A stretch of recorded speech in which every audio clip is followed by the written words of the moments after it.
ทุกท่านที่มีโอกาสเปิดเครื่องรับฟังรายการเสียงธรรมก่อนรับตาตั้งสถานีวิทยุเพื่อการศึกษาพระพุทธศาสนาและวัฒนธรรม FM ความถี่ 104.50 เมกะเฮิรตซ์วัดฝ่ายหินตำบลสุเทพอำเภอเมืองจังหวัดเชียงใหม่รายการนี้นำเสนอญาติโยมสาธุชนได้ยินได้ฟังเป็นประจำทุกวันเสาร์อาทิตย์จันทร์การพุธพฤหัสศุกร์วันพุธพฤหัสแล้วก็ภาคเจ้าก็เว้นวันจันทร์และก็วันศุกร์ที่ 5 ถึง 6 โมงแต่ทั้งนี้ทั้งนั้นรายการนี้เป็นธรรมะสาระอัตถธรรมคำสอนในทางพระพุทธศาสนาเป็นปฏิฆะต่อบุญแทนคุณข้าวน้ำกับบรรดาญาติโยมสาธุชนที่เป็นผู้มีจิตใจฝักใฝ่ในเรื่องของทานศีลภาวนาเป็นประจำก็ถือว่าเป็นส่วนหนึ่งที่จะได้ให้ญาติโยมสาธุชนได้ฟังน้ำฟังธรรมได้นำไปเป็นข้อพินิจพิจารณาถูกต้องท่องแท้ตามโอกาสและจังหวะเวลาน้ำทำคำสอนในทางพระพุทธศาสนาก็เป็นส่วนหนึ่งที่ญาติโยมสาธุชนตั้งอกตั้งใจอยู่ท่าดาฟังกันอยู่เป็นประจำทุกเมื่อค่ำยามแรงทุ่มเช้าถึง2 ทุ่มเป็นรายการที่อาตมาภาพพระมหาประสิทธมาภินันโทเจ้าวาดวัดจังกำตำบลมะกอกอำเภอป่าซางจังหวัดลำพูนได้น้อมนำเอารายการดังกล่าวมามาจาอธิบายเป็นปฏิฆะ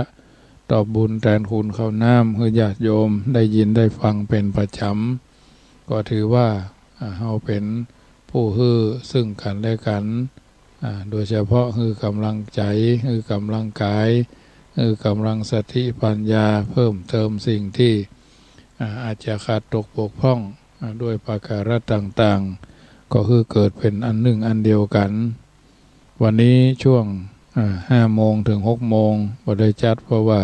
เป็นรายการทางสถานีขึ้นลูกทุ่งเชียงใหม่แล้วก็6 โมงถึง 7 โมงนี่ก็ดีนาวเรดิโอสถานีเพิ่นดับเนาะต้องรอช่างเพิ่นมาแก้ไขพอดีธรรมาภาพเดินทางไปอำเภอแม่วางสำนักสงฆ์ห้วยเกี้ยตำบลแม่เมืองวินอำเภอแม่วางจังหวัดเชียงใหม่ในท่านพระอาจารย์ทรงวุฒิซึ่งก็ชัยวุฒโธเนาะเพิ่นเป็นเจ้าสำนักเป็นพระธรรมจาริกเคยไปมาหาสู่กันเป็นเวลาหลายปีพอดีท่านรับเอาวัวที่เกินความสามารถเฮาไปเลี้ยงดูจำนวน10 ปายเนาะ12ตัวเนาะควาย3งัว9เนาะ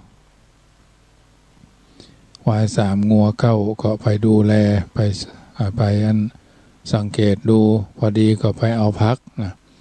ได้พักสันลัดพักกาดขาวกะหล่ำปีแครอทมันแก้วเนาะได้เอามาถวายเดี๋ยววันพุธนี้ก็จะได้ไปถวายที่วัดน้ำดิบน้อยเพิ่นสมโพธิตาตั้งเจ้าคณะรองเจ้าคณะตำบลแล้วก็เจ้าอาวาสแล้วก็เจ้าหลวงวัดจะไปแจกญาติโยมที่เพิ่นหอมกินหอมตาลเกี่ยวกับป้ายวัดนะเพราะอาตมาภาพได้ถูกยกเลิกงานทุกอย่างเกี่ยวกับการทำบุญอย่างช่วงที่จะตั้งทำวันที่29เพิ่นก็ยกเลิกจะตั้งทำวันที่30เพิ่นก็ให้ยกเลิกไปก่อนแต่ก็วันที่31สวดมนต์ข้ามปีนี่โดยมากก็บ่มีปัญหาเพราะว่าคนก็ไม่ใช่ถึง100เพราะว่ามันกระจายเนาะกระจายไปทั่ววัดใดจะมา5 คน10 คน10 คน20 คนแต่มันบ่ถึง100เอาก็มีเยลนะมีแอลกอฮอล์นะมีแมสเอาไว้ให้เพิ่นได้ใส่ได้สวมอย่างที่เพิ่นมีกฎกติกาวันที่1 มกราตามธรรมเนียมที่วัดจังคำนี่ทำมา16 ปีก็คือการสืบโบราณจาตาปังสกุลสะเดาะเคราะห์ปังสกุลตอดผ้าป่าเพื่อจะเป็นการสมทบก่อสร้างห้างแปลงเพราะว่าสิ่งเหล่านี้อาศัยว่า ร่วมด้วยช่วยกันเนาะปัจจัยสืบชะตาก็ตามเจตนาผ้าป่าก็ของละ99 บาทบางสกุลก็ตามเจตนาเนาะตลอดจนใส่บาท108เนี่ยเขาก็ได้รับเมตตาจากศรัทธาญาติโยมอยู่เป็นระยะเนาะปีหนึ่งก็สืบชะตาหลวงก็1 มกรา13 เมษา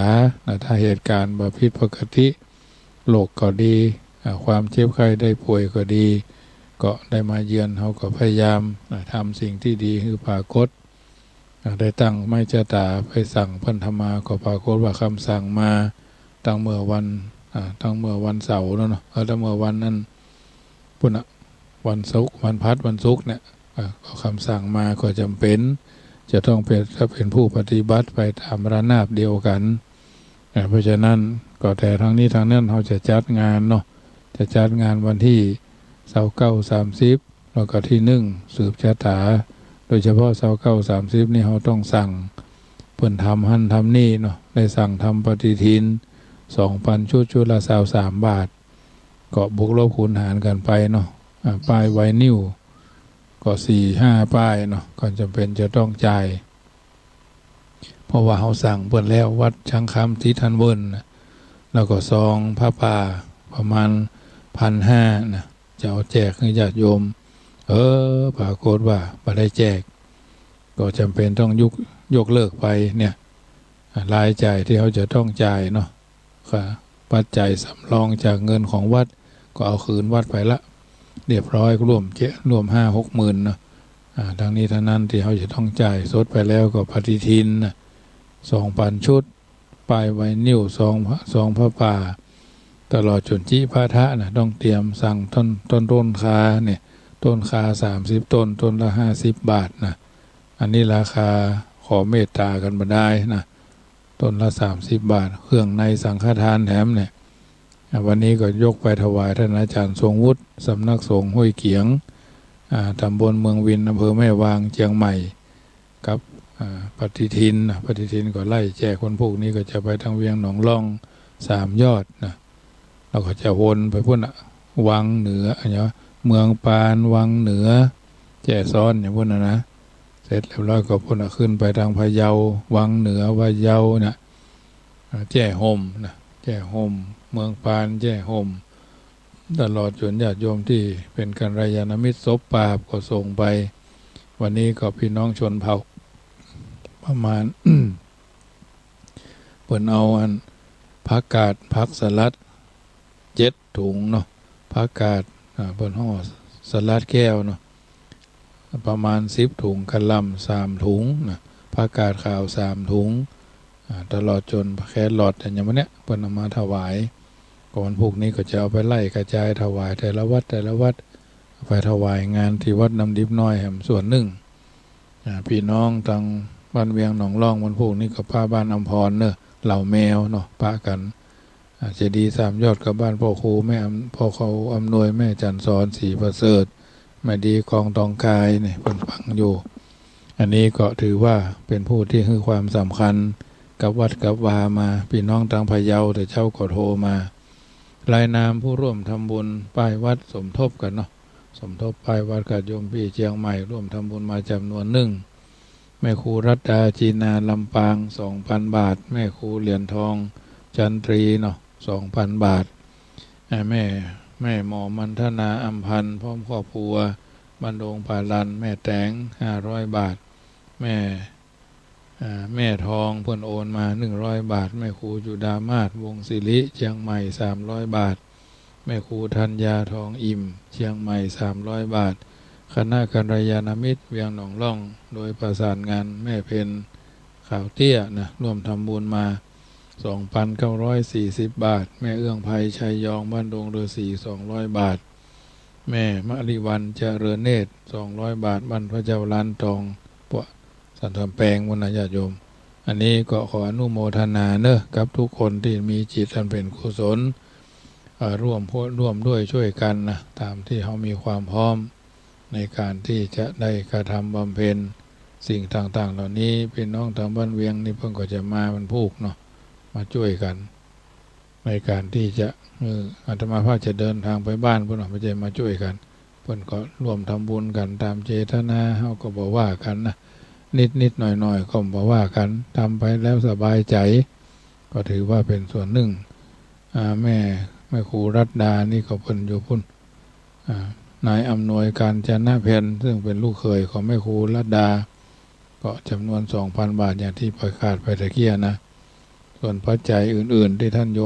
มเขาท่านโยมบรรดาโยมทั้งหลายองค์เข้ามาพี่น้องโยมเมตตาโยมตา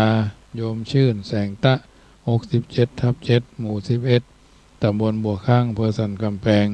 อันนี้แต่เจ้านี่เอาไปการเทศนี่จะเอาร่วมทำบุญเป็นป้ายวัด300เจ้านี่เอาไปให้ท่านอาจารย์ทรงวุฒิจำนวนหนึ่งเนาะที่เพิ่นหอมกันมาต๊อบแทบเพราะว่างัวเฮาส่วนพุ่นก็จะได้แบ่งเฉลี่ยกันเนาะตั้งแม่วางก็เอาไปของเฮานี่ก็พอจะประคับประคองตนด้วยอันนี้เป็นกิจกรรมที่เฮาสามารถร่วมด้วยกันและท่านอาจารย์ทรงวุฒินี่เพิ่นว่าเชิญร่วมศรัทธาผู้ใจบุญทั้งหลายร่วมบริจาคปัจจัยสมทบทุนเจ้าภาพพร้อมการสร้างศาลาอเนกประสงค์ณที่พักสงฆ์บ้านห้วยเกียงหมู่4ตำบลแม่วินอำเภอแม่วางกำหนดก่อสร้างก็ประมาณวันที่23มีนา64ที่จะเกิดขึ้นนี้บางท่านอาจจะเป็นเจ้าภาพเสาปูนคอนกรีตจำนวน12ต้นละ 2,000 บาทเล็ก44ต้นละ450 บาท50ต้นเล็กกล่อง4นิ้วเส้นละ400 บาทจำนวน50 เส้นเนาะเล็กกล่องขนาด2นิ้วเส้นละ200จำนวน40 เส้นเล็กแหนบเล็กแบน3นิ้วเส้นละ300 บาทจำนวน50 เส้นเล็กเส้น4หุนเส้นละ180 บาทอันนี้ก็ถือว่าญาติโยมทำบุญกันได้เพราะว่าธรรมภาพลงเฟซลงไลน์ไปแล้ว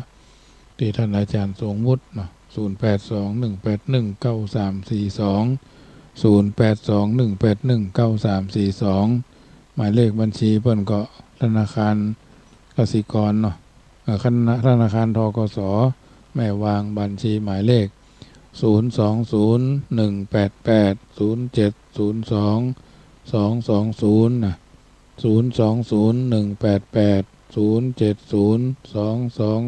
นี่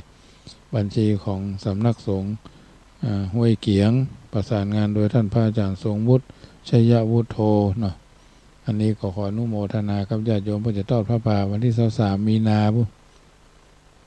22อาตมาภาพนาคก็มาอยู่วัดมีเหตุการณ์ผิดปกติอันอย่างอันใดหนึ่งนะเดือนมีนาที่จะถึงนี้ฟ้าฝนบ่มาค่ำหรืออันอย่างต่ออย่างที่มันมากระทบกับเจ้าของกิจการต่างๆก็เป็นสิ่งที่ดีเพราะฉะนั้นยอดโยมสาธุชนใครเป็นเจ้าภาพผ้าป่าหรือร่วมทำบุญตังธนาคารกรุงไทยโลตัสป่าสะธนาคารกรุงไทยสาขาแม่ทาเนาะซึ่งก็อาตมาภาพได้ประชาสัมพันธ์ให้ญาติโยมได้ยินได้ฟังเป็นระยะป้ายนี่จะเป็นจะต้องทรายให้เพิ่นใจให้เพิ่นจำนวน 70,000 บาทเดี๋ยวนี้เหลือก็50,000 ปลายเนาะ50,000 ปลายถ้ามันขึ้น 60,000 ก็จะเหลือ 40,000 จะเหลือที่ต้องซ่อหาก็ 40,000 แต่จ่ายไปแล้วนะจ่ายไปแล้ว 10,000 เหลือ 50,000 เนาะเหลือ 60,000 ก็ใกล้จะเหลือ 50,000 แล้วนะธนาคารกรุงไทย แม่ทาหมายเลขบัญชีก็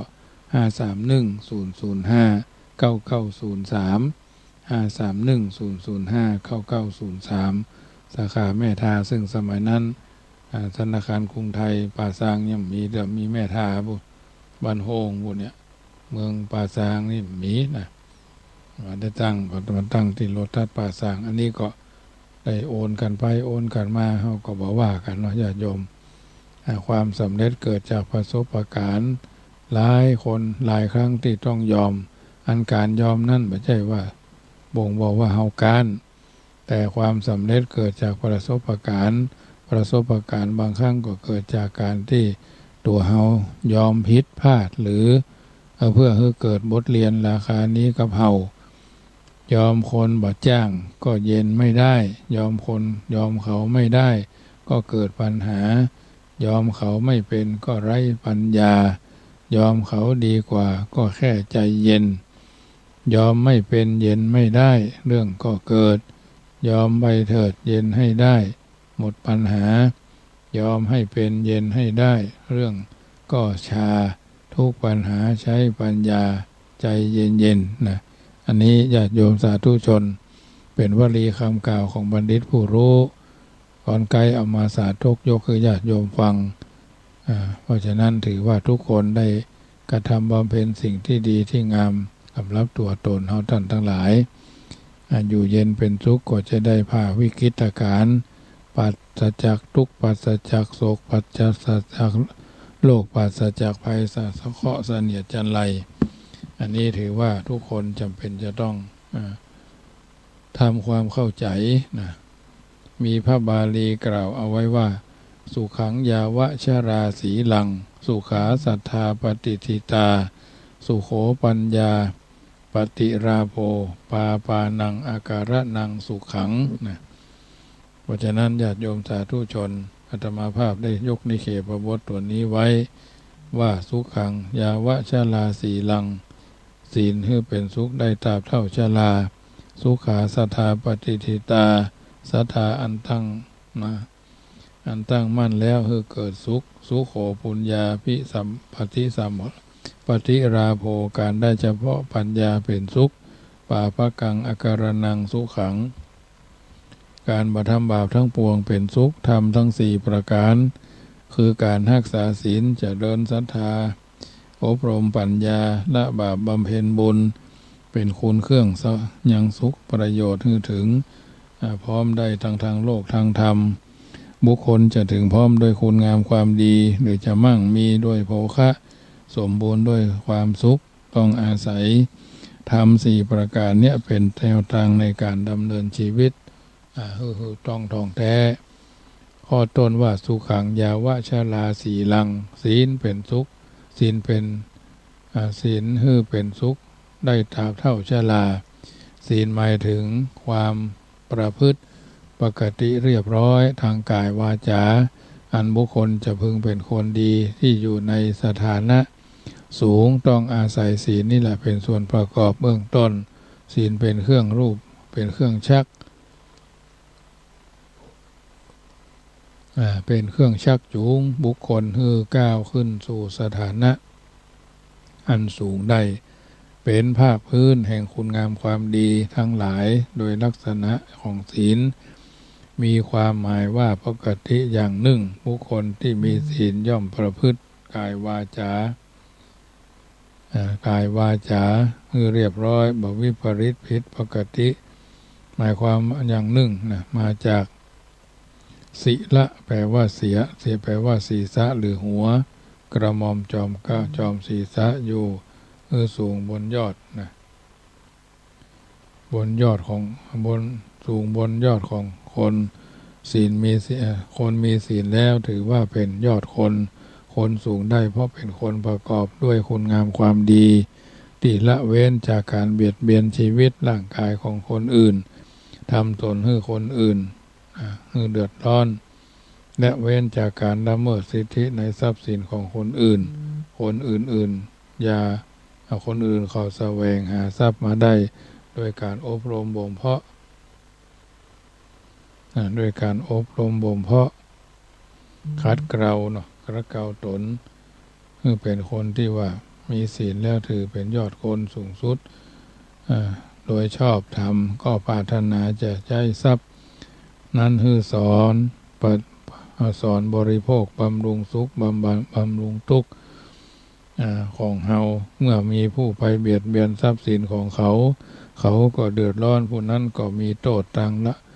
ทางโลกทั้งทางธรรมนะบัละเมิดทานบธรรมเนียมจารีตที่หน่อยอันดีอันงามทำให้วุ่นวายสับสนเกิดขึ้นแก่ครอบครัวของตนทำให้ครอบครัวของตนและครอบครัวอื่นได้รับความเสื่อมเสียเพราะฉะนั้นในแนวทางที่สูงขึ้นโดยลำดับท่านจึงแสดงอานิสงส์ของศีลไว้ว่าสีเลนะสุขติงยันติบุคคลจะดำเนินไปในทางที่ดีเป็นสุภาพชนได้ก็เพราะว่าศีล สีเลนะโภคสัมปทาบุคคลจะล่วงจะแสวงหาทรัพย์ข้อมูลอันใหญ่คือใจสอยโดยถูกต้องชอบธรรมก็เก็บรักษาไว้มั่นคงปลอดภัยมั่งคั่งพร้อมมูลสมบูรณ์ด้วยโรคด้วยโภคทรัพย์ได้ด้วยศีลด้วยสีเลนะนิพุติงยันติบุคคลจะพึงถึงความดับร้อนเย็นใจได้สนิทก็ด้วยศีลก็ศีลมีศีลย่อมเป็นที่ฮักที่เคารพของบุคคลต่างหลายบุคคลที่สูงขึ้นไปก็จะต้องอาศัยศีลนี่แหละเป็นส่วนประกอบนะปรับปรุงตนให้สีสง่าเป็นที่เชิดหน้าชูตาศีลจึงได้ชื่อว่าเป็นเครื่องประดับสำหรับบุคคลมีศีลย่อมงดงามในที่สุดในที่ทุกสถานที่คนมีศีลย่อมเป็นสุขตราบเท่าชราข้อ2สุขาศรัทธาปฏิทิตาผู้มีศรัทธาตั้งมั่นอยู่ทุกศรัทธาคือความเชื่อในสิ่งที่ควรเชื่อโดยมีเหตุผลเชื่อในพระปัญญาตรัสรู้เองของพระพุทธเจ้าเชื่อว่าสัตว์ทำกรรมอันใดไว้ย่อมจะได้รับผลการกระทำนั้นมีกรรมเป็นของตนเป็นทายาทของกรรมนี่มีกรรมเป็นเผ่าพันธุ์มีกรรมเป็นที่เพิ่งอาศัยทำกรรมใดไว้ก็ได้รับกรรมนั้นมาสนองในทุกสถานทำให้ได้ดีทำดีได้ดีทำชั่วได้ชั่วศรัทธาคือความเชื่อจึงมีความสำคัญแห่งประการหนึ่งบุคคลจะประกอบคิดสิ่งใดก็ต้องควรเชื่อก่อนเป็นเครื่องอุดมพิสูจน์ความแก่งกล้าสามารถเฉลียวฉลาดคนอื่นจะต้องฟังเฮาทุกประการก็เป็นไม่ใช่นะ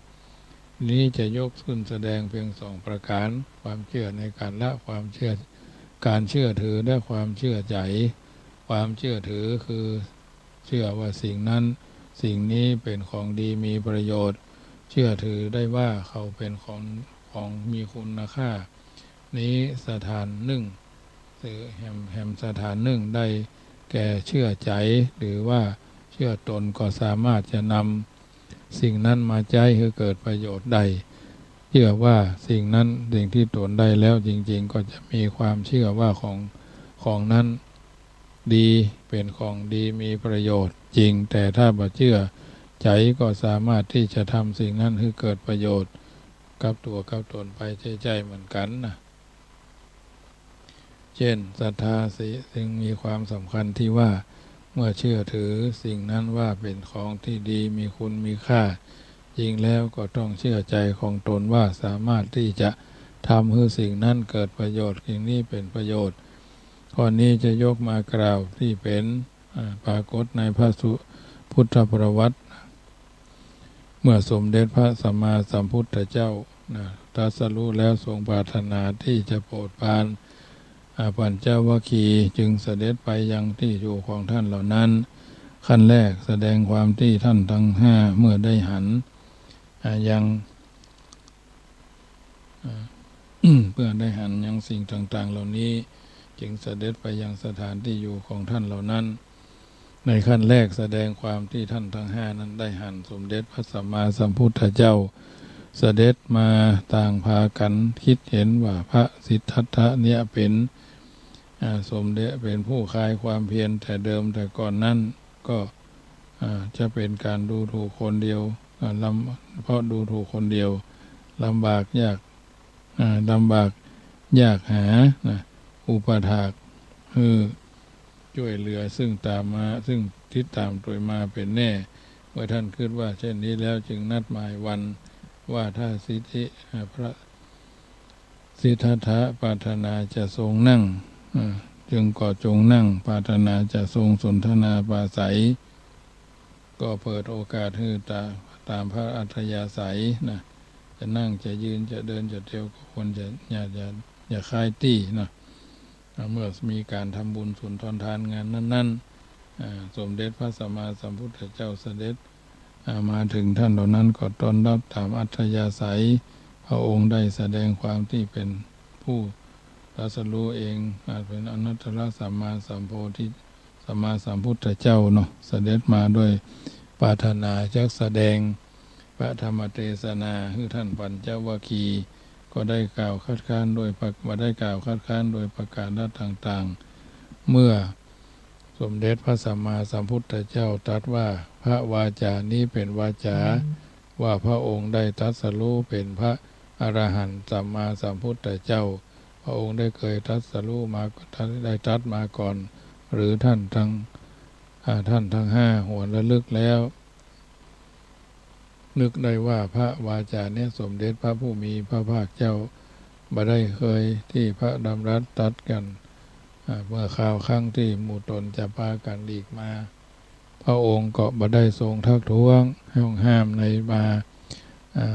ฮือได้ตามใจสะดวกทั้งห้าจึงเกิดความเชื่อถือในพระวาจาว่าเป็นจริงคงจะมีดีอันอย่างกระมังจึงตั้งใจฟังครั้นเมื่อสมเด็จพระบรมศาสดาจารย์ได้ทรงแสดงพระธรรมเทศนาธรรมจักรปวัตตนสูตรประธานในท่ามกลางทั้งห้าท่านพระปัญญาโอนัญญะได้ดวงตาหันธรรมเพราะอาศัยความเชื่อถือ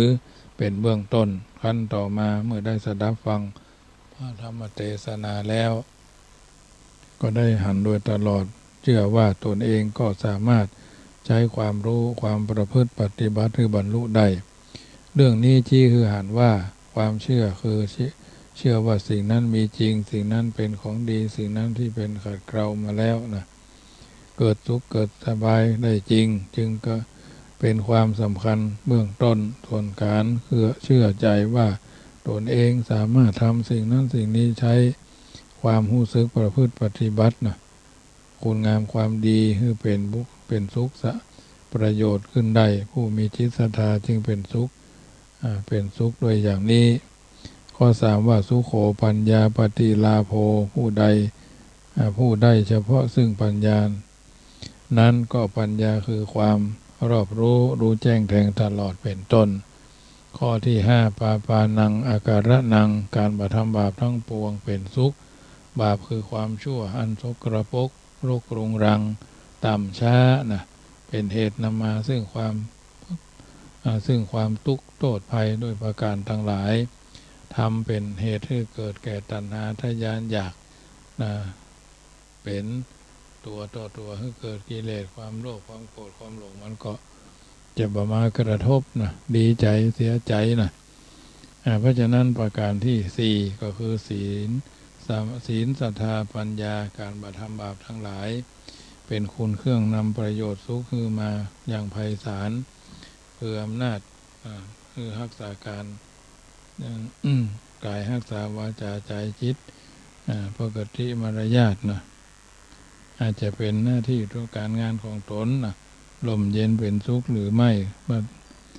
ศรัทธาอำนวยคือเกิดความเพียรพยายามเป็นกิจกรรมของตนคือบรรลุผลทุกถูกต้องปัญญาจักช่วยคุ้มครอง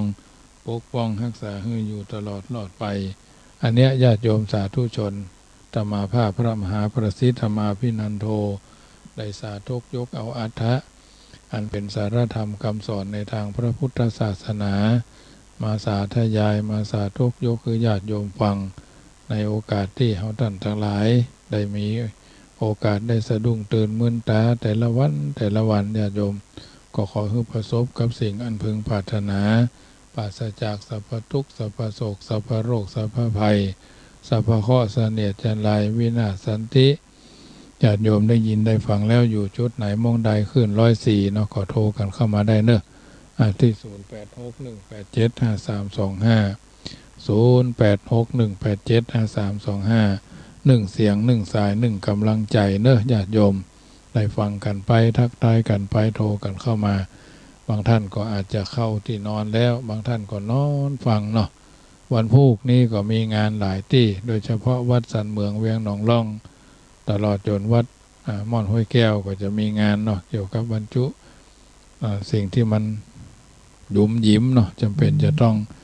ทำความเข้าใจคือเข้าใจเหล่านี้เจริญพร เจริญพรฟังกันอยู่นออากาศเย็นก็ทั้งห้วยป่าตองเย็นอยู่นะอนุโมทนาเนอะเจ้าโมทนาเจ้า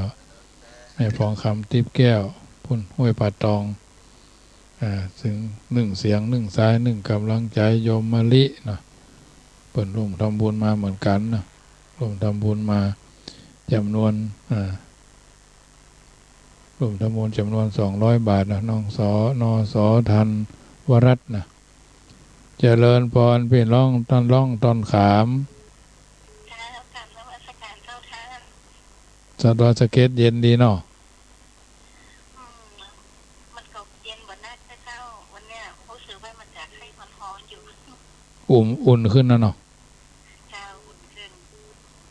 เอามาเจ้าตั้งคุ้นแล้วค่ะก็พอดีวันนี้ก็อุ่นขึ้นเจ้าเป็นกำลังใจโมทนาเหมือนกันเจ้าเป็นน้องบ้านร่องต้นขามเนาะนอสอทันวรัตน์นะยองทองร่วมทำบุญมาทำ200 บาทเนอะอนุโมทนาเปิดร่วมทำบุญในการเอาเปลี่ยนป้ายวัดทำบุญน้องควายนี่เปลี่ยนเป็นป้ายวัดเพราะน้องควายมาได้ผ่อนละเจริญพรฟังอยู่นอเจ้าโมทนาแม่เนอะเจ้าเจริญพรแม่สีมอนร่วมทำบุญมา3 เจตนา500 บาทเนอะได้ครับให้เป็นที่เรียบร้อยบุญใดกุศลใดที่ท่านปรารถนาสิ่งอันพึงอันไม่เกินวิสัยขอให้สำเร็จดังมโนปณิธานในการทุกเมื่อ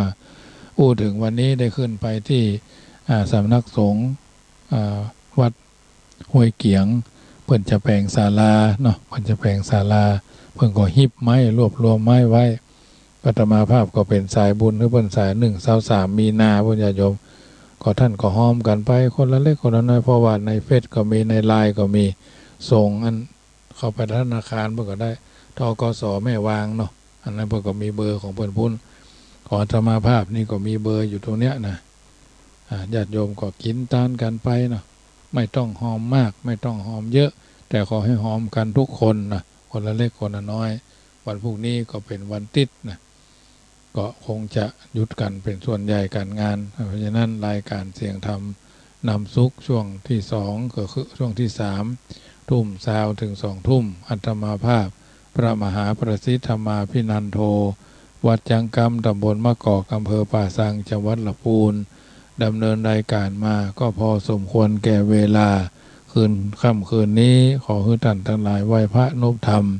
นึกถึงบุญกุศลที่ท่านทำหลายกระทำบำเพ็ญนึกเป็นไปแผ่เมตตาไปในจตุรทิศทั้ง4คือพ่อคือแม่คือพี่คือน้องคือสามีภรรยากุลบุตรกุลธิดาเขาออกจากที่ยากภาคที่ทุกข์สู่ที่สำราญทุกคนทุกท่านตามโอกาสและเวลาในโอกาสต่อไปสัทธาสุถีพระวันตุโวพุทโธบังซ้ายธัมโมบังขวาสังโฆบังกายาอรหังบังเกสาอรหังพุทโธนะโมพุทธายะขอเจริญพรอนุโม